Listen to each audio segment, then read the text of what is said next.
কালীঘাট তৃণমূল ছেড়ে ঋতব্রত তৃণমূলে নির্মল ঘোষ। লটারি প্রতারণা মামলায় ধরপাকড় শুরুর পর শিবির বদল।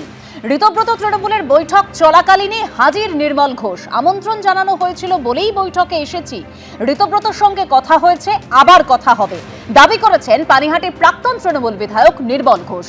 নির্মল ঘোষকে দেখে অবাকই হয়েছি, উনি তো আমন্ত্রিত নন। নির্মল ঘোষ গল্পের গরু গাছে তুলে আমার সঙ্গে বৈঠকের কথা বলছেন। নির্মল ঘোষ উদ্দেশ্য প্রণোদিতভাবে এটা করার চেষ্টা করছেন, দাবি করেছেন ঋতব্রত বন্দ্যোপাধ্যায়।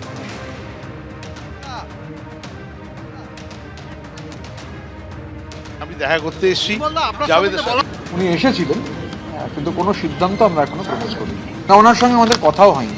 আমন্ত্রণ করেছিল, আমি এসেছি, কথা হয়েছে, আলোচনা হয়েছে, কি সিদ্ধান্ত হলো সময় মতো। মানে আপনাকে আমন্ত্রণ জানানো হয়েছিল? না হলে আমি এখানে চলে এলাম, মিটিংয়ে চলে গেলাম। আপনার সাথে ঋতব্রত বন্দ্যোপাধ্যায়ের আলাদা করে কথা হলো? আমরা দেখলাম যে বেরিয়ে গেল উনি। হ্যাঁ, কথা হয়েছে, আবার কথা হবে, একটু পরে আবার কথা হবে। হঠাৎ করে নির্মলবাবুকে দেখে, মানে নির্মল ঘোষকে দেখে, পানিহাটির প্রাক্তন বিধায়ক, তা আমি একটু অবাকই হয়েছিলাম। তা প্রথমে ভেবেছিলাম ওই যেখানে আমাদের মিটিংটা হচ্ছিল ওখানে খুব জনপ্রিয় একটা রেস্টুরেন্ট রয়েছে, আরও নানান ধরনের অ্যাক্টিভিটিস হয়, স্পোর্টস অ্যাক্টিভিটিস, সোশ্যাল অ্যাক্টিভিটিস, বহু লোক যান। আমার মনে হয়েছিল নির্মলবাবু বোধহয় ওখানে কোথাও গেছেন, তো এখানে চলে এসেছেন, কারণ উনি আমন্ত্রিত নন, আর এখানে কারা আসবেন সেটা স্পেসিফাইড।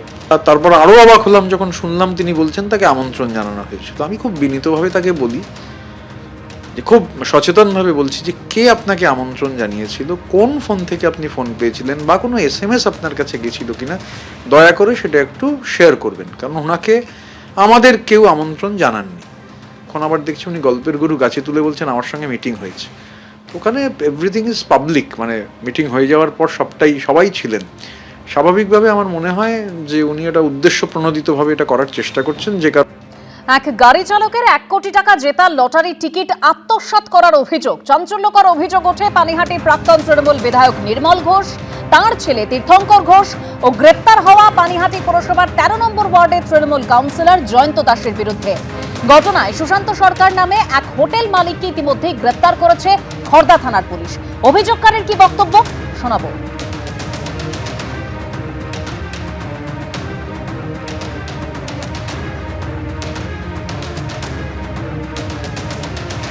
আমি একটা 9/11/2024 সালে একটা ডিয়ার লটারিতে 1 কোটি টাকা পাই।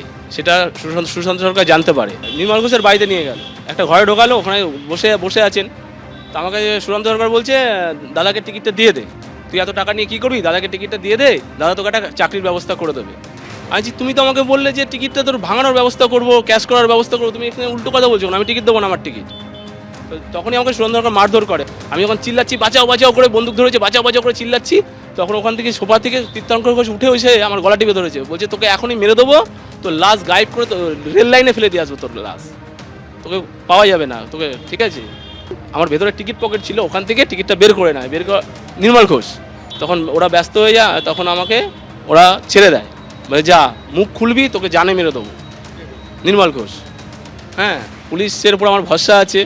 আমি পুলিশের কাছে এটাই আমি দাবি জানাবো যে অবিলম্বে যেন নির্মল ঘোষকে গ্রেপ্তার করা হয়, ঠিক আছে।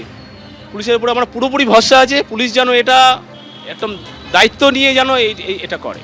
এবিপি আনন্দ এগিয়ে থাকে, এগিয়ে রাখে।